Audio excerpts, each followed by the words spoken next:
तो हेलो बच्चों, कैसे हैं आप लोग। तो अभी तक हमने इस चैप्टर में combination reaction and decomposition reaction और बैलेंसिंग करना बहुत सारे क्वेश्चन कर लिए थे। तो चलिए हम अपने इस सफ़र को आगे बढ़ाएं। लेकिन सफ़र स्टार्ट करने से पहले फिर से आप स्ट्रेस फ्री हो जाइए, टेंशन फ्री हो जाइए, कॉपी किताब खोल लीजिए और चौड़े होकर बैठ जाइए, क्योंकि एक बार फिर आज आपके भाई की क्लास है। तो हम इस टॉपिक को अब आगे बढ़ाते हैं बाबू। और आज का हमारा सबसे पहला हेडिंग यही डलना चाहिए, डिस्प्लेसमेंट रिएक्शन। तो आप लिख लीजिए सबसे पहला हेडिंग ये कि डिस्प्लेसमेंट रिएक्शन।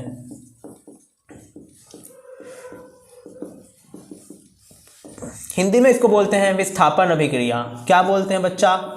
विस्थापन अभिक्रिया, है ना। आपको ये बात समझ के रखना होगा कि विस्थापन अभिक्रिया क्या होता है। तो समझिए, जब एक high reactive metal low reactive metal के सॉल्ट से उस मेटल को डिस्प्लेस कर देता है तो उसे कहते हैं डिस्प्लेसमेंट रिएक्शन। मैं आपको समझाऊंगा अभी। पहले एक बार मैं इसका डेफिनेशन लिख दूं, क्योंकि पेपर में तो ऑल ओवर डेफिनेशन ही पूछना जाने वाला है यार। तो क्या होता है डेफिनेशन, समझिए। When A high reactive metal displace low reactive metal from its salt solution। जब एक high reactive metal low reactive metal के उसके सॉल्ट के सॉल्यूशन से क्या कर दे, डिस्प्लेसमेंट कर दे, तो इस रिएक्शन को कहते हैं डिस्प्लेसमेंट अभिक्रिया। हिंदी मीडियम वाले बच्चे अपने डेफिनेशन को लिख लीजिएगा, मैं बोल दे रहा हूं आपके लिए। जब एक अधिक अभिक्रियाशील धातु कम अभिक्रियाशील वाले धातु को उसके विलयन से हटा दे, विस्थापित कर दे, तो उसे कहते हैं विस्थापन अभिक्रिया। दोबारा सुन लीजिए, जब एक अधिक अभिक्रियाशील वाला धातु कम अभिक्रियाशील वाले धातु को उसके विलयन से विस्थापित कर दे, तो इस अभिक्रिया को कहते हैं विस्थापन अभिक्रिया। बच्चों आपको मजा आएगा, अभी आप इसको समझिएगा कंसेप्ट क्या कहता है। तो कंसेप्ट कहता है बेटा कि ए है और मान लो कोई बी और सी है। बी और सी को हम ध्यान से देखेंगे बेटा। तो यहाँ पे सी क्या है, तो सी मैं कह रहा हूँ नॉन मेटल है। सी क्या है, नॉन मेटल है, या मैं नॉन मेटल कहने के बजाय मैं ये कहता हूँ कि अनायन है ना, क्योंकि हम सॉल्ट की बात कर रहे हैं। और बी क्या है, यहाँ पे कटायन है, ठीक है। या ये दोनों क्या है, टोटल के टोटल सॉल्ट है। और जो यहाँ पे जो कटायन है ये लो रिएक्टिव मेटल का है। किसका है बेटा, तो हम कह देंगे लो रिएक्टिव मेटल का, ठीक है। किसका है, लो रिएक्टिव मेटल। और यहाँ पे ए क्या है, मेटल है, पर ये मेटल कैसा है, तो आप बोलोगे हाई रिएक्टिव मेटल है। कैसा है, तो हम कहते हैं इसको ये है हाई रिएक्टिव मेटल। मतलब क्या, मतलब ए अधिक अभिक्रियाशील है, बी और सी सॉल्ट है, पर बी इसमें कम अभिक्रियाशील वाला धातु है। तो होगा क्या, जब एक अधिक अभिक्रियाशील वाले धातु को एक कम अभिक्रियाशील वाले धातु के सॉल्ट में रखेंगे तो अधिक अभिक्रियाशील वाला बोलेगा मैं बहुत पावरफुल हूं, और ये इस बी को यहां से हटा देगा, यानी एक अभिक्रिया करेगा। ए अभिक्रिया किसके साथ करेगा, तो आप समझिए इसको, ए अभिक्रिया करेगा बी के साथ, है ना। ए अभिक्रिया करेगा सी के साथ और बी को क्या करेगा, यहां से हटा देगा। यानी इस रिएक्शन में बाई प्रोडक्ट क्या होगा, तो बी आपका बाहर निकल जाएगा। यानी लो रिएक्टिव मेटल, है ना। ये कैसा था बी, आपको याद होगा लो रिएक्टिव था। कैसा था बेटा, लो रिएक्टिव, तो ये बाहर निकल गया। और जो हाई रिएक्टिव वाला था ए, उसने क्या बना दिया, सॉल्ट बना दिया। ए जो ये क्या था, ये बन गया सॉल्ट। सॉल्ट किसका बन गया, तो आप बोल दोगे हाई रिएक्टिव मेटल का। किसका बन गया, हाई रिएक्टिव मेटल का। सॉल्ट किसका बन गया, हाई रिएक्टिव मेटल का। तो आप समझिए मैं क्या कहना चाहता हूं। मैं ये कहना चाहता हूं बच्चा, जब भी एक हाई रिएक्टिव मेटल एक लो रिएक्टिव मेटल के सॉल्ट के साथ रिएक्शन करेगा, क्योंकि हाई रिएक्टिव वाला मेटल क्या करेगा, लो रिएक्टिव वाले मेटल सॉल्ट से, है ना, लो रिएक्टिव वाले मेटल को डिस्प्लेस कर देगा, खुद उसकी जगह पे आ जाएगा। यानी अधिक अभिक्रियाशील धातु कम अभिक्रियाशील वाले धातु को उसके लवण से विस्थापित कर देगा। क्या ये बात आपके समझ में आ चुका है? एक मिनट में कैप उठा लेता हूं। क्या ये बात आपके समझ में आ चुका है? तो इसको समझने के दो और तरीके होते हैं, है ना। मान लो कि बेटा, है ना, इसको एक तरीका से और समझते हैं कि मान लो यहाँ पे ऐसे नहीं समझ में आ रहा तो दूसरा तरीका लेते हैं। हम मान ले रहे हैं कि हमारा यहाँ पे ए है ना, यहाँ पे एक है कोई, है ना, एक कोई है ना, एक अपने दोस्त की गर्लफ्रेंड थी, उसका नाम ले लेता हूँ मैं। यहाँ पे ए, यहाँ पे है संगीता, और संगीता क्या है, एक सुंदर कन्या। संगीता क्या है, सुंदर कन्या। अगर कोई संगीता हो तो बुरा ना माने, ठीक है, बुरा मानने की कोई बात नहीं है, सुंदर कन्या ही लिख रहा हूँ, ठीक है। अगर सुंदर कन्या ए संगीता है जो कि सुंदर कन्या है ना, और मान लो कि एक लड़का है और एक लड़की है जो कि पति पत्नी है। मैं कह रहा हूँ उनका नाम है बबीता और राजू। क्या कह रहा हूँ, बबीता और राजू, है ना। और यहाँ पे कह रहा हूं कि ए सुंदर कन्या थी, तो ऐसा हुआ क्या कि सुंदर कन्या को देख के, है ना, बबीता सुंदर कन्या के साथ चली गई। मतलब संगीता किसके साथ चली गई, राजू के साथ। संगीता किसके साथ चली गई, राजू के साथ। अब बबीता यहां से क्या हो गई बच्चा, डिस्प्लेस हो गई। बबीता यहां से क्या हो गई, डिस्प्लेस हो गई। तो ऐसे ही रिएक्शन कहते हैं डिस्प्लेसमेंट रिएक्शन। जब एक अधिक सुंदर कन्या मतलब क्या बताना चाह रहा है, हाई रिएक्टिव मेटल है ना, एक लो रिएक्टिव मेटल को, लो रिएक्टिव मेटल मतलब एक दूसरी लड़की को है ना, उसके सोल्यूशन के साथ, उसके जिंदगी के साथ उसको क्या कर दे, डिस्प्लेस कर दे है ना। ऑफलाइन में हम ऐसे ही पढ़ाया करते थे बच्चा है ना, ऑफलाइन में तो हम और मजे लिया करके पढ़ाया करते थे है ना, ऑनलाइन में तो पता नहीं कोई कुछ भी रील बना के डाल देता है। तो ऐसा ही रिएक्शन क्या कहलाता है, विस्थापन अभिक्रिया कहता है, जहां पे एक high reactive metal low reactive metal को उसके सॉल्ट से क्या कर दे, डिस्प्लेस कर दे है ना। आप इसको ज्यादा मजाक के तौर पे लीजिएगा, ठीक है, एक तो है ना बस, पर आपको इसको समझना है, ठीक है। अब आपको मैं आपकी एनसीईआरटी के ना अब हर एक लाइन की धज्जियां उड़ा दूंगा। अब आपको आपकी एनसीईआरटी का हर एक लाइन समझ में आएगा, आपको कुछ एग्जांपल्स करवाऊंगा जो आपको फील दे देगा बेटा है ना। बबीता संगीता को मिटाते हैं है ना, जीवन में हिंसा हमारा, हकीकत के जीवन में हमारा इसका कोई लेना देना नहीं है, और ना हमारे किसी दोस्त का लेना देना है, वो तो आपसे मजाक में कह दिए हम, ठीक है। तो चलिए हम स्टार्ट करते हैं दूसरा पॉइंट ऑफ व्यू से, इसकी बातें कैसे करनी है। तो सबसे सोचिए, सबसे पहले एनसीईआरटी क्या लिखती है, तो एनसीईआरटी लिखती है कि जो कॉपर सल्फेट होता है, कॉपर सल्फेट का एक्वस सॉल्यूशन ले लिखा है हमने। कॉपर सल्फेट का रंग कैसा होता है, तो बेटा आप देखो कॉपर सल्फेट का रंग कैसा दिख रहा है आपको, ब्लू। आप बोलोगे जो कॉपर सल्फेट का जो रंग होता है वो होता है डीप ब्लू कलर, मतलब गहरा नीला रंग। अगर आप इसी कॉपर सल्फेट का रिएक्शन करवा दोगे, और रिएक्शन किससे करवाओगे, रिएक्शन करवाओगे हमारे आयरन भाई से, किससे करवाओगे, आयरन भाई से। तो होता क्या, अब यहाँ पे समझिए, यहां पे आपको समझना पड़ेगा हो क्या रहा है। तो हो ये रहा है कि आयरन जो होता है बेटा वो ज्यादा रिएक्टिव है, और कॉपर सल्फेट क्या है, कम रिएक्टिव। आयरन क्या है, ज्यादा रिएक्टिव। देखो ये जैसे यहाँ पे हाई रिएक्टिव था, वैसे वहां पे आयरन क्या है, हाई रिएक्टिव। तो हाई रिएक्टिव मेटल क्या करेगा, लो रिएक्टिव वाले मेटल को है ना, ये है कॉपर, इसको यहां से डिस्प्लेस कर देगा, तो कॉपर यहां से निकल जाएगा, और क्या बन जाएगा आपको, कॉपर निकल गया, और यहाँ पे क्या बन जाएगा, इसका सॉल्ट बन जाएगा, हाई रिएक्टिव मेटल का सॉल्ट, और क्या बन गया यहाँ पे, फेरस सल्फेट। याद रखना बेटा, फेरस सल्फेट का जो कलर होगा है ना, ये क्योंकि ये एक्वस मीडियम बनाएगा, तो फेरस सल्फेट का जो कलर होगा वो होगा लाइट ग्रीन। कैसा कलर होगा बच्चा, तो होगा लाइट ग्रीन, जबकि कॉपर यहाँ पे बाहर डिस्प्लेस हो जाएगा। क्या आपको ये बात समझ में आई। एनसीईआरटी इसको समझाने के लिए एक बहुत प्यारा सा डायग्राम लिखती है, और एनसीईआरटी बोलती है कि अगर ये सोल्यूशन है, और इस सोल्यूशन, ये सोल्यूशन किसका है, तो आप बोलोगे ये सोल्यूशन है भैया कॉपर सल्फेट का। किसका सोल्यूशन है, तो आप बोल दोगे ये सोल्यूशन है कॉपर सल्फेट का। कॉपर सल्फेट के सोल्यूशन में अगर मैं एक चीज डाल लूं जिसको हम कहते हैं लोहे की कील, क्या डाल दूं बेटा, लोहे का कील। तो लोहे की कील से होगा क्या, आप इसको ब्लैक वाले मार्कर को ध्यान से देखिएगा, लोहे की कील से आयरन निकलेगी, और आयरन एक कॉपर सल्फेट के मॉलिक्यूल से, आयरन क्या करेगी बेटा, तो इसको समझने की जरूरत है। आयरन क्या करेगी, एक कॉपर सल्फेट के मॉलिक्यूल है रहा, ये रहा, आयरन इस कॉपर सल्फेट के मॉलिक्यूल से रिएक्शन करेगी, और क्या बना देगी, तो बना देगी FeSO4 प्लस में बनेगा कॉपर। पर ये कॉपर क्या करेगा, इस लोहे के ऊपर जाके क्या हो जाएगा, इकट्ठा हो जाएगा। यानी धीरे धीरे क्या होगा कि आयरन में से, इस लोहे की कील में से आयरन निकलेगा, और इसके ऊपर कॉपर इकट्ठा होता चला जाएगा। यानी धीरे धीरे हुआ क्या, तो इस सोल्यूशन में से आयरन निकल गया है ना, और इस लोहे के कील के ऊपर क्या इकट्ठा हो गया बेटा, तो लोहे के कील के ऊपर ये इकट्ठा हो गया है कॉपर। क्या इकट्ठा हो गया है, कॉपर। यानी इस लोहे का कलर कैसा हो जाएगा, तो आप कह दोगे ब्राउन कलर हो जाएगा। कैसा कलर हो जाएगा, ब्राउन कलर हो जाएगा। क्यों ब्राउन कलर हो जाएगा, क्योंकि इसके ऊपर कॉपर क्या आ चुका है, इकट्ठा आ चुका है। लोहे का कलर कैसा हो जाएगा, ब्राउन, है ना, क्योंकि इस पे कैसा क्या हो, क्योंकि इस पे कॉपर क्या हो चुका है, इकट्ठा हो चुका है ना। और आप ध्यान से समझिए इसको, तो इसमें और क्या कह सकते हैं, देखो जैसे, और ये सोल्यूशन किसका बच गया, तो ये सोल्यूशन बच गया फेरस सल्फेट का। किसका बन गया ये सोल्यूशन, तो ये बन गया सोल्यूशन फेरस सल्फेट का। और फेरस सल्फेट का कलर कैसा होता है, तो होता है लाइट ग्रीन। कैसा होता है, तो होता है लाइट ग्रीन। क्या आपको ये बात समझ में आ चुका है, ये आपको बात समझ में आना चाहिए बच्चा, है ना। तो मैं इसको मिटाता हूं। अब हम बात करते हैं दूसरी रिएक्शंस की, ठीक है। तो अब इंपॉर्टेंस चीजों पे बात करेंगे। तो अगला एग्जांपल है बच्चा हमारा जिंक सल्फेट। क्या नाम है बेटा, जिंक। जिंक का रिएक्शन मैं किससे करूंगा, कॉपर सल्फेट से। किससे करूंगा, कॉपर सल्फेट से। अब आपको समझना होगा, zinc is high reactive, zinc is more reactive than copper, zinc is more reactive than copper. कोई बच्चा सोच रहा होगा मुझे कैसे पता चलेगा कि जिंक कॉपर से ज्यादा रिएक्टिव है या कम रिएक्टिव है। तो बेटा उसको याद करवाने का एक ट्रिक होता है, लिख बाका नामक अल मंजन कर फी सरकोनी सन फप्पी है सनकू आयोसी मरकल बरकल ग्रोप। तो वो आपको मैं लिखवा देता हूं, आपको याद करना, आपको सारा याद नहीं करना, आपको फिर भी कुछ तो याद रखना है। क्या होता है, लिख बा का ना मग अल मन जन कर फी सड को नी, है ना, सन पप फी है सन कु, ठीक है, आयो सी मर बर कल ग्रोव, है ना। बेटा आपको इसको याद करोगे, कैसे याद करोगे, तो आप ऐसे याद करोगे, लिख बाका। देखो एकदम शॉर्टकट बता रहा हूं, लिख है ना। Li से क्या है यहाँ पे लिथियम, K से क्या है बेटा पोटेशियम, बाका क्या कहते हैं बाका, बाका मतलब क्या है, Ba से है बैरियम और Ca से क्या है बेटा कैल्शियम, ठीक है। ना मतलब यहाँ पे होता है, ना का मतलब होता है सोडियम और Mg का मतलब होता है यहाँ पे मैग्नीशियम, क्या होता है मैग्नीशियम। ना मग, अगर इसे कहते हैं ना मग अल, है ना, इसे क्या कहते हैं ना मग अल।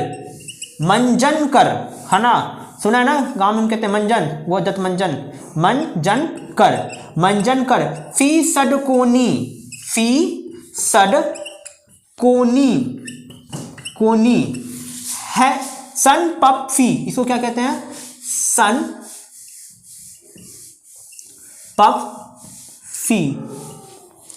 है सनकू, है सन कू, है ना, इसे कहते हैं है ना सिल्वर, है ना, इसको तो वैसे ही याद कर लीजिए लाल वाला, क्योंकि मैंने आपको सारा नहीं करवाया है। सिल्वर इसे कहते हैं मरकरी, क्योंकि बहुत ज़्यादा हो जाएगा आपके लेवल पे वो चीज़, ठीक है, पर आपको इतना तो कम से कम याद होना चाहिए, क्योंकि अगर आपको ये चीज़ें याद होगा तो याद समझिए आप, अगर ये चीज़ें याद होगा तो आप एनसीईआरटी की इधर की उधर की कैसे भी क्वेश्चन सारे कर सकते हैं बेटा। आपको एसिड बेस रिएक्शन में भी आपको दिक्कत नहीं होगा, आपको ये भी पता चल जाएगा कौन सा एटम हाइड्रोजन को उसके सोल्यूशन से डिस्प्लेस करेगा और कौन सा एटम हाइड्रोजन को एसिड के साथ रिएक्शन करके उसको डिस्प्लेस नहीं करेगा। तो याद रखिएगा इसमें ट्रिक क्या कहता है, पहले ट्रिक से पहले आपको नाम बताता हूँ। लिख मतलब लिथियम, के मतलब पोटेशियम, Ba मतलब बेरियम, Ca मतलब कैल्शियम, Na मतलब सोडियम, Mg मतलब मैग्नीशियम, Al मतलब एल्युमिनियम, Mn मतलब मैंगनीज, मैंगनीज, Mn मतलब क्या होता है बेटा मैंगनीज, मैग्नीशियम नहीं होता बेटा, ये होता है मैंगनीज। क्या होता है मैंगनीज। Zn मतलब जिंक, Zn मतलब क्या होता है जिंक, Cr मतलब होता है क्रोमियम, क्रोमियम, है ना। Fe मतलब क्या होता है आयरन। सीधी आपको नहीं समझना है, ये आपके काम का नहीं है। CO, है ना, इसको आप लिख लीजिए, क्या आपके काम आ जाएगा। कोबाल्ट, Ni निकल होता है ना, या इसको भी आप छोड़ सकते हैं, कभी भी इस पे आपसे सवाल नहीं पूछेगा। सन पप को भी आप छोड़ सकते हैं, इस पे भी कभी भी सवाल नहीं पूछेगा, पर आपको याद करना तो कर सकते हो। सन को कहते हैं टीन, क्या कहते हैं बेटा टीन। पप मतलब होता है लेड, है ना, इसको कहते हैं लेड, ये इंपॉर्टेंट है, आपको याद होना चाहिए। Fe मतलब होता है यहाँ भी आयरन, पर याद रखना यहाँ पे आयरन होता है +3 ऑक्सीडेशन स्टेट में और यहाँ पे आयरन होता है +2 ऑक्सीडेशन स्टेट में। ये है आपका हाइड्रोजन, जो बहुत ही इंपॉर्टेंट बात है। अच्छा, यहाँ पे जो टीन है ना वो है +2 स्टेट में और यहाँ पे जो टीन है वो है +4 स्टेट में, मतलब यहाँ पे 3-4 इलेक्ट्रॉन दे सकता है। यहाँ पे है कॉपर और बाकी जो है आपकी सिल्वर, ये सब तो लिखे हुए हैं, है ना, ठीक है। अब आपको है ना, अब आपको इसमें क्या समझना, इसमें आपको एक चीज समझना, वो क्या समझना। अच्छा, कोई बच्चा बोले सीधी से सर भैया आप बता क्यों नहीं रहे, कैडमियम होता है, पर आपको याद करने की जरूरत ही क्या है बेटा, वो कभी नहीं पूछेगा आपसे, ठीक है। जितना आपको लिख दिया वही काम का है। सारे सवाल बनेंगे NTSC से लेके PCSC से लेके हर एक सब पेपर का सवाल बनेगा आपसे, है ना। तो आइए टॉपिक से हम दोबारा आते हैं। तो टॉपिक हमारा क्या कहता है, तो ध्यान दीजिए। अगर कोई आपसे पूछ दे कि ऐसे कौन कौन से धातु है जो ज्यादा अभिक्रियाशील है, को कम अभिक्रियाशील है, तो इस पर ध्यान दो बेटा, इस पर बस एक बात ध्यान दो। इसको क्या याद रखना इस ट्रिक में, बस इस ट्रिक में बस एक बात याद रखना, ऊपर वाला भगवान, है ना, नीचे वाले को, इंसान को जब चाहे तब डिस्प्लेस कर सकता है। ऊपर वाला नीचे वाले को जब चाहे तब डिस्प्लेस कर सकता है। सेम अपना कंसेप्ट यहां लगेगा, ऊपर वाला नीचे वाले को जब चाहे तब डिस्प्लेस कर सकता है। अब देखो जिंक कहां है, कॉपर कहां है, तो जिंक हमारा यहां है, कॉपर हमारा यहां है, यानी जिंक हमारा पहले है, यानी जिंक हमारा ऊपर वाला है, कॉपर हमारा बाद में है। इसका मतलब जिंक क्या है, ज्यादा रिएक्टिव है, कॉपर क्या है, कम रिएक्टिव है। तो जब भी ज्यादा रिएक्टिव कम रिएक्टिव के साथ रिएक्शन करेगा तो जिंक क्या करेगा, इसको डिस्प्लेस कर देगा और यहां बना देगा जिंक सल्फेट, प्लस में क्या बन जाएगा बेटा कॉपर। हमें पता चल गया कि जिंक ज्यादा रिएक्टिव है, क्यों, क्योंकि हमने सीरीज को देखा है, जिंक ऊपर है। क्या ये बात आपकी समझ में आ चुका है ना। दूसरा सवाल देखते हैं बेटा, जैसे कि आपको कई बार दे देता है मैग्नीशियम प्लस में कॉपर सल्फेट, अब पूछता है बताओ क्या होगा, तो आप बता सकते हो कि मैग्नीशियम देखो कहां है, ऊपर है, मतलब मैग्नीशियम भी ज्यादा विक्रियाशील है, यानी वो कॉपर सल्फेट के साथ रिएक्शन करके क्या बना देगा, तो आप बोलोगे मैग्नीशियम सल्फेट बना देगा, प्लस में कॉपर क्या होगा, बाहर निकल जाएगा, प्लस में कॉपर क्या होगा बेटा, बाहर निकल जाएगा। अब आपको एक प्यारा सा सवाल देता हूं जो आपके एनसीईआरटी एग्जाम्पलर का है और आपको आना भी चाहिए। तो आपसे पूछता है बेटा कि AgNO3 प्लस में कॉपर से रिएक्शन करके क्या होगा। तो सबसे पहली बात सोचिए, क्या कॉपर Ag को डिस्प्लेस कर पाएगा, तो देखते हैं। कॉपर ऊपर है, Ag कहां है, नीचे है, तो ऊपर वाला नीचे वाले को जब चाहे तब उसके सोल्यूशन से डिस्प्लेस कर सकता है, हमने कंसेप्ट पढ़ रखा है। तो कॉपर क्या करेगा, सिल्वर को डिस्प्लेस कर सकता है और करके क्या बनाएगा, तो बनाएगा कॉपर नाइट्रेट। क्या बनाएगा बच्चा, कॉपर नाइट्रेट, प्लस में सिल्वर क्या हो जाएगी, डिस्प्लेस हो जाएगा, प्लस में सिल्वर क्या होगा, डिस्प्लेस हो जाएगा। यहां भी कॉपर नाइट्रेट का कलर कैसा होता है, तो आप कह देंगे ब्लू होता है, मैंने ब्लैक से भले ही लिखा हो पर होता कैसा है, तो आप बोलेंगे ब्लू होता है। क्या ये बात आपके भेजे में आ चुका है, अगर आ चुका है तो चैनल को लाइक शेयर और सब्सक्राइब जो जो कर सकते हैं आप वो सब काम कर दीजिए, ठीक है। अगले टॉपिक पे आते हैं। इसी में एनसीईआरटी पढ़ोगे ना तो एनसीईआरटी की एक्टिविटी सीरीज में ना एक पॉइंट दे रखा है, इन्होंने एक क्वेश्चन पूछा है, वो क्वेश्चन मैं आपसे पूछना चाहता हूं, तो क्या आप मुझे बता सकते हैं? जैसे कि एक क्वेश्चन है पीबी, शायद एनसीईआरटी नहीं, एनसीईआरटी एग्जाम्पल का सवाल है शायद, CuCl2 को PbCuCl2 को अगर हम रिएक्शन करवाएं तो क्या बनेगा? तो आपको याद रखना चाहिए, यहाँ पे बनेगा लेड क्लोराइड PbCl2, प्लस में बनेगा यहाँ पे कॉपर, प्लस में यहाँ पे क्या बनेगा? प्लस में यहाँ पे बनेगा कॉपर। अगर कोई आपसे पूछ दे कि PbCl2 का कलर कैसा होता है, तो बेटा इसका कलर होता है ग्रीन। क्या हमें याद रखना है सर? क्या हमें याद रखना है भैया? तो बिल्कुल भी आपको ये याद रखने की जरूरत नहीं है। आपको ये याद रखने की कलर है जो ब्लू। आपको ये भी बताता चलना साथ साथ क्या आपको याद रखना चाहिए और क्या याद नहीं रखना चाहिए। क्या ये बात आपको समझ में आ चुका है? एनसीईआरटी के हर एक लाइन की धज्जियां उड़ाने वाले हैं आज हम, है ना। तो ये बात मिटाऊं इसको, आपको बस इतने रिएक्शंस याद होने चाहिए, इसमें कोई भी मक्कारी नहीं चलेगी। अगर आपने इतने रिएक्शन कर लिए तो आपके डिस्प्लेसमेंट के सारे क्वेश्चन बन जाएंगे, और ये कर लिया तो ये तो ब्रह्मास्त्र है। जैसे कि अगर आप एग्जाम्पलर पढ़ने बैठोगे बेटा, है ना, बहुत सारे बच्चे एग्जाम्पलर पढ़ते हैं, तो एग्जाम्पलर पढ़ने बैठोगे तो आपसे पूछा एक सवाल में, शायद 41वां या 42वां सवाल है, उसमें आपसे पूछता है कि है ना एल्युमिनियम को अगर HCl के साथ रिएक्शन करेंगे तो क्या होगा? तो बच्चा सोचता है यार क्या एल्युमिनियम अगर HCl के साथ रिएक्शन करेगा तो हाइड्रोजन गैस निकलेगा या नहीं निकलेगा? तो सोचो बेटा, हो क्या रहा है, हाइड्रोजन ऊपर है और एल्युमिनियम इससे भी ऊपर है, ये रहा। तो एल्युमिनियम हाइड्रोजन को डिस्प्लेस कर सकता है नहीं कर सकता? तो आप बोलोगे कर सकता है, क्योंकि एल्युमिनियम ज्यादा रिएक्टिव है। तो यहां बन जाएगा एल्युमिनियम क्लोराइड प्लस में हाइड्रोजन गैस। और इस हाइड्रोजन गैस का टेस्ट कैसे होता है? तो इसको हम जलती हुई फ्लेम इसके पास लाएंगे तो ये पॉप का साउंड करके जलेगा। क्या ये बात क्लियर है? अगर ये बात क्लियर है तो ठीक है, हम आगे बढ़ते हैं। अब हमारा अगला टॉपिक होगा double displacement reaction, double displacement के ऊपर। तो आइए अपना हेडिंग अब डाल देते हैं, जिसका सबसे ज़्यादा आपको इंतजार था वो है डबल डिस्प्लेसमेंट रिएक्शन। सवाल ये है नहीं है, सवाल ये भी है कि डबल डिस्प्लेसमेंट रिएक्शन क्या होता है और कैसे होता है ना, क्योंकि आपको ये बात समझना है और इसका कंसेप्ट भी आपको फारू तरीके से दूंगा, आपको मज़ा आ जाएगा, ऐसा कंसेप्ट आपको मिलेगा। डबल डिस्प्लेसमेंट रिएक्शन क्या होता है? तो आपको इसको समझने के लिए सबसे पहले हम समझते हैं एक प्यारा सा एग्जाम्पल। मान लीजिए कोई ए है और बी है ना, ये क्या है, एक सॉल्ट है या एक क्या है, कंपाउंड है, या ये कह लो एक सॉल्ट है। क्या है बेटा? ए एंड बी एक कंपाउंड है या कह लो एक सॉल्ट है ना, और एक और सॉल्ट है जिसका है सी और डी, ये भी क्या है, ये भी एक सॉल्ट है। मैं इस सॉल्ट को कह देता हूँ सॉल्ट 2, इसे कह देता हूँ सॉल्ट 1। तो इसमें होता क्या है, इस ऐसे रिएक्शंस में होता क्या है, इसको समझने की बहुत ज़्यादा आवश्यकता है। तो ऐसे रिएक्शन में होता है क्या है कि ए है ना, ए क्योंकि मेटल वाला पार्ट होता है, बी आपको पता है नॉन मेटल वाला पार्ट है, यहाँ पे सी मेटल वाला पार्ट है और डी क्या है, नॉन मेटल वाला पार्ट। तो ए डी के साथ रिएक्शन करके प्रोडक्ट बनाता है और बी सी के साथ रिएक्शन करके प्रोडक्ट बना ले, तो ऐसे वो कह देते हैं, है ना, डबल डिस्प्लेसमेंट रिएक्शन। तो ए यहाँ पे क्या करे, यहाँ पे होगा क्या कि ए ने किसके साथ रिएक्शन कर लिया, तो आप बोलोगे ए रिएक्शन कर लिया डी के साथ, और सेम इसी तरह यहाँ पे जो आपका बी था उसने किसके साथ रिएक्शन कर लिया, तो आप बोलोगे सी के साथ। मतलब हो क्या रहा है, तो आप इसको समझे, बेसिकली बी को मुझे सी को पहले लिखना चाहिए और बी को बाद में लिखना चाहिए, क्योंकि सी मेटल वाला पार्ट है और बी कैसा पार्ट है, नॉन मेटल वाला पार्ट है ना। इसको समझने के लिए सबसे अच्छा एग्जांपल मैं आपको दे रहा हूँ जो आपके एनसीईआरटी में ही दे रखा है, उसको समझते हैं। तो कैसे इसको समझ सकते हैं? इसको तो हम ऐसे समझ सकते हैं, देखो जैसे कि आप समझते हो, क्या समझते हो कि आपके एनसीईआरटी ने दे रखा है कि सोडियम सल्फेट प्लस में बेरियम क्लोराइड, है ना, रिएक्शन के बाद क्या देगा, रिएक्शंस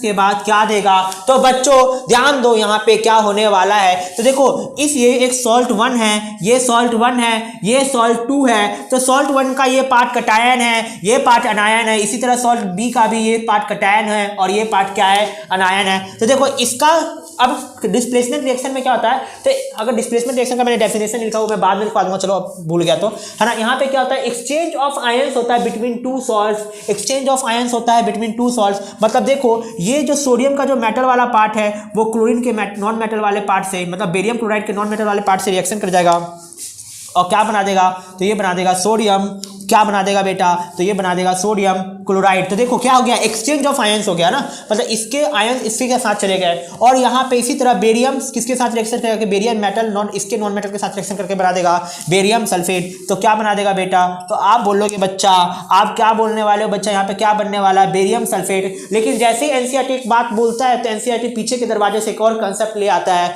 उसे कहते हैं पीपीटी, प्रेसिपिटेट क्या होता है और पेप्टाइजेशन रिएक्शंस क्या होता है, तो उस पर भी हम बात करने वाले हैं। तो यहाँ पे बेरियम सल्फेट का एक वाइट कलर का सॉलिड सब्सटेंस बनता है। सॉलिड क्या बन जाता है बच्चा, सब्सटेंस बनता है जो कि इनसोल्यूबल होता है, जो कि क्या होता है, इनसोल्यूबल होता है। क्या होता है बच्चा, इनसोल्यूबल होता है। किसमें इनसोल्यूबल होता है, तो इनसोल्यूबल इन सॉल्वेंट कह लो या इनसोल्यूबल इन वाटर होता है ना। तो ऐसे जो हम सब्सटेंस को कहते हैं, या इनसोल्यूबल इन क्या कहते हो, सॉल्वेंट, जिस सॉल्वेंट में वो लिक्विड पड़ा है उसकी बात कर रहा हूँ, इनसोल्यूबल होता है सॉल्वेंट में। तो ऐसे जो सॉलिड सब्सटेंस है ऐसे इसे कहते हैं PPT.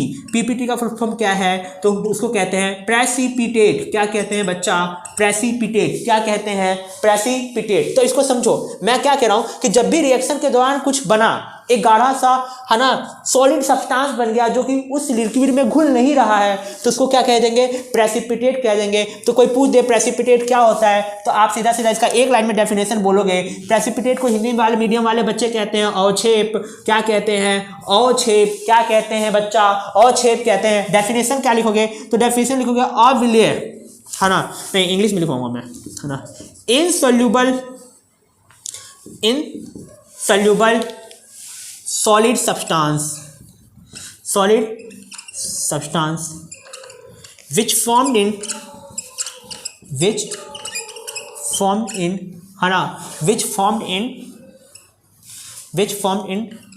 reaction is called PPT या प्रेसिपिटेट। तो देखो बेटा, हिंदी मीडियम वालों के लिए मैं बोलूंगा क्योंकि बोलना बहुत इंपॉर्टेंट है, तो मैं बोलता हूं कि अघुलनशील पदार्थ, अघुलनशील ठोस पदार्थ। कैसा पदार्थ होना बेटा, सॉलिड मतलब ठोस। हिंदी मीडियम वाले आपको इंग्लिश भी सीखना चाहिए, इसीलिए मैं इंग्लिश में लिखता हूं, हिंदी में बोलता हूं, ताकि दोनों समझ में आ जाए आपको। तो हम क्या बोलते हैं, इनसोल्यूबल सॉलिड सब्सटेंस, मतलब अघुलनशील ठोस सब्सटेंस जो बनता है रिएक्शन के दौरान, अभिक्रिया के दौरान, उस अघुलनशील पदार्थ को हम क्या बोलते हैं, तो इसे बोलते हैं अवक्षेप बोलते हैं। क्या बोलते हैं बेटा, अवक्षेप बोलते हैं। शॉर्ट फॉर्म में क्या बोलते हैं, बोलते हैं पीपीटी। क्या बोल देते हैं, पीपीटी। क्या ये बात समझ में आ गया, है ना, इस बिंदु को मत ही लगाइए, नॉर्मल पीपीटी ही कहते हैं। क्या ये बात आपकी क्लियर है ना। अगर ये बात क्लियर है तो बेटा वो अभिक्रिया जिसमें अवक्षेप बनेगा या वो अभिक्रिया जिसमें प्रेसिपिटेट बनेगा, उस अभिक्रिया को कहते हैं, उस रिएक्शन को कहते हैं प्रेसिपिटेशन रिएक्शन। तो व्हाट इज प्रेसिपिटेशन रिएक्शन, क्या होता है ना। तो रिएक्शन, है ना, आई होप आपको दिख रहा होगा, reaction in which PPT form is called precipitation reaction, is called precipitation reaction. This is very important line बेटा, नोट करिएगा, precipitation reaction, ठीक है ना। प्रेसिपिटेशन को हिंदी में कहते हैं बेटा अवक्षेपीकरण। क्या कहते हैं, अवक्षेपीकरण। रिएक्शन का मतलब क्या हुआ, अभिक्रिया, यानी वो अभिक्रिया जिस अभिक्रिया के दौरान ऐसा पीपीटी बन जाएगा, ठोस अघुलनशील पदार्थ बन जाएगा, उस अभिक्रिया को हम कहेंगे प्रेसिपिटेशन रिएक्शन, या हम कहेंगे अवक्षेपीकरण अभिक्रिया। अवक्षेपीकरण अभिक्रिया, है ना, करण अभिक्रिया। क्या कहते हैं, अवक्षेपीकरण अभिक्रिया। क्या ये बात आपके समझ में आई। तो हम इसके करते हैं कुछ एग्जांपल्स जो आपको जानना बहुत जरूरी है। अच्छा, डबल डिस्प्लेसमेंट रिएक्शन क्या होता है, अगर आप कोई बच्चा लिखना चाहे तो लिख सकता है ना। Exchange of ions between two compound या कह लो सॉल्ट ना। दो सॉल्ट के बीच में आयन का एक्सचेंज होना, या दो यौगिक या लवण के बीच में उनके आयंस का एक्सचेंज होना, परिवर्तित होना, है ना, या उनके आयन का क्या होना, ट्रांसपोर्ट होना एक दूसरे में, क्या कहलाता है, तो कहलाता है बेटा दोहरा विस्थापन अभिक्रिया। हिंदी में डबल डिस्प्लेसमेंट रिएक्शन को कहते हैं दोहरा विस्थापन अभिक्रिया। क्या कह देते हैं बच्चा लोग अपने को, दोहरा विस्थापन अभिक्रिया। क्या ये बात आपके समझ में आ चुका है, ये बात जहन में आ चुका है। तो इससे करवाऊंगा एनसीईआरटी के लाइन से एक क्वेश्चन जो आपको फील देगा, जो आपको मजा देगा। तो आइए हम आगे बढ़ते हैं। तो बच्चों अब हम करेंगे एग्जाम्पल डबल डिस्प्लेसमेंट रिएक्शन के। तो आप एनसीईआरटी के लाइन को पढ़िएगा, वहां पे एक रिएक्शन दे रखा है, उन्होंने लिख रखा है कि लेड नाइट्रेट को अगर पोटेशियम आयोडाइड के साथ रिएक्शन करवाया जाए तो कैसा रिएक्शन होगा और क्या बनेगा। इसमें बहुत सारे क्वेश्चन आ रखे हैं, मैं आगे वो क्वेश्चंस भी डिस्कस करने वाला हूं, तो हम चलो इसको देखते हैं। तो एनसीईआरटी लिखता क्या है, एनसीईआरटी लिखता है कि जब भी हम लेड नाइट्रेट को लेड नाइट्रेट को अगर रिएक्शन करवाए, किससे रिएक्शन करवाए बच्चा, रिएक्शन करवाए पोटेशियम आयोडाइड से, तो क्या बनेगा। सबसे पहला तो यही लिख के छोड़ दिया है, तो सुनिए क्या बनेगा। यहां पे बनेगा लेड आयोडाइड, क्या बनेगा, लेड आयोडाइड। प्लस में क्या बनेगा, प्लस में बनेगा KNO3 पोटेशियम नाइट्रेट, है ना। रिएक्शन को क्या आप बैलेंस कर सकते हैं, तो मुझे पता है आप होशियार बच्चे हैं, कर भी सकते हैं। तो देखो यहाँ पे आयोडीन 2 है, यहाँ पे आयोडीन 1 है, सॉरी यहाँ पे आयोडीन 1 है, तो इसको 2 से गुना कर दो। जैसे ही 2 से गुना करोगे तो आयोडीन 2 यहाँ भी हो गया और यहाँ भी 2 एकम 2 आयोडीन हो चुका है। लेकिन जैसे आपने ये काम किया तो पोटेशियम भी 2 हो गया, तो इधर भी 2 से गुना कर दो, पोटेशियम 2 हो गया। तो आप बोलोगे भैया NO3 भी तो 2 बार हो गया, तो बच्चा NO3 तो यहाँ भी 2 बार है, रिएक्शंस क्या हो गया, हमारा बैलेंस हो गया। तो सबसे पहला सवाल यही आएगा कि आपको ये दे देगा, आपको प्रोडक्ट लिखना होगा, आपको बोलेगा रिएक्शन बैलेंस कर दो, और आपने रिएक्शन बैलेंस कर दिया, आप खुश हो गए। लेकिन आपके दुखों पे एक और क्वेश्चन आएगा, है ना, जो आपको सबसे ज्यादा दुख देगा। उसमें बोलेगा कि बताओ इस रिएक्शन में पीपीटी कौन बनाएगा, इस रिएक्शन में पीपीटी कौन बनाएगा। फिर आपको याद रखना अभय भैया की बात कि यहाँ पे पीपीटी बनाएगा PbI2। तो PbI2 कैसा क्या फॉर्म करता है, यहाँ पे पीपीटी फॉर्म करता है। लेकिन जैसे ही आप एक बात बताओगे, एक आपको तीसरा दुख मिलेगा और पूछेगा PbI2 का कलर कैसा होता है, लेड आयोडाइड का। फिर आपको मेरी एक बात और याद रखनी है कि इसका कलर होता है येलो, है ना। अच्छे बेटा, अगर पिछले वाले रिएक्शन में मैंने बेरियम सल्फेट का पीपीटी का कलर नहीं बताया होगा तो याद रखना, बेरियम सल्फेट का जो पीपीटी कलर का होता है वो होता है व्हाइट पीपीटी, है ना। कैसा होता है, व्हाइट पीपीटी, बेरियम सल्फेट का बता रहा हूँ, ठीक है। लेकिन इसका पीपीटी कैसा बनेगा, येलो। एक रिएक्शन और देख लो जो एनसीईआरटी एग्जाम्पलर से उठाया हुआ रिएक्शन है। प्लीज बच्चा एक रिएक्शन और कष्ट करके देख ही लो, है ना, क्या पता यही आ जाए पेपर में, भरोसा थोड़ी ना है, ठीक है। तो एक और रिएक्शन जो आपके नजरों के सामने मैं किस्मत कर रहा हूँ, कॉपर सल्फेट को अगर H2S के साथ रिएक्शन करेंगे तो क्या बनेगा। तो देखो, जब भी कॉपर सल्फेट को H2S के साथ रिएक्शन करते हैं तो क्या बनता है, तो आपका बनता है कॉपर सल्फाइड। क्या बनता है बेटा, कॉपर सल्फाइड। प्लस में क्या बनता है, प्लस में बनता है H2SO4, है ना। ये वाला इसके साथ और ये वाला इसके साथ निकलेगा ना, तो क्या बन जाएगा H2SO4। इसे क्या कहते हैं, तो इसे कहते हैं सल्फ्यूरिक एसिड, है ना। हाइड्रोजन सल्फेट नहीं कहते हैं, है ना, कह सकते हो वैसे, लेकिन इसे नॉर्मल नाम इसे क्या है बेटा, तो इसे कहते हैं सल्फ्यूरिक एसिड। क्लियर है कि आपको ये बात, है ना, ये बात क्लियर होना चाहिए, इसे कहते हैं सल्फ्यूरिक एसिड। और फिर से ये बात यहाँ पे सवाल आएगा, तो पीपीटी किसका बनेगा, तो पीपीटी कॉपर सल्फाइड का बनेगा। कैसे कलर का होगा, तो आपको फिर याद रखना है इसका कलर ब्लैक होगा। कैसा कलर होगा बेटा, ब्लैक होगा। तो यहाँ पे आपका डबल डिस्प्लेसमेंट रिएक्शन होगा। आपके एनसीईआरटी से सारे क्वेश्चन आपके बनने चाहिए, और आप एग्जाम्पलर के भी क्वेश्चन ट्राई करिएगा। एग्जाम्पलर के क्वेश्चन मैं आपको बताता हूँ वो जरूर करिएगा। जैसे एग्जाम्पलर का जो लास्ट क्वेश्चन है, लॉन्ग टाइप क्वेश्चन है ना, उसमें क्वेश्चन नंबर 39, 40, 41, 42, 43 ये क्वेश्चन जरूर ट्राई करिए। थैंक यू सो मच, है ना। अगर आप इस चैनल पे नए हो, पुराने हो, जो भी हो, तो अगर पुराने हो तो चैनल को शेयर कर दीजिए, ठीक है, वीडियो को लाइक कर दीजिए, है ना। बाकी और अगर आप नए हो तो प्लीज़ चैनल को सब्सक्राइब भी साथ साथ कर दीजिए, अपने दोस्तों के साथ शेयर कर दीजिए। जब तक के लिए थैंक यू सो मच। फिर हम मिलेंगे अगले वीडियो में, तब तक पढ़ाई करते रहिए।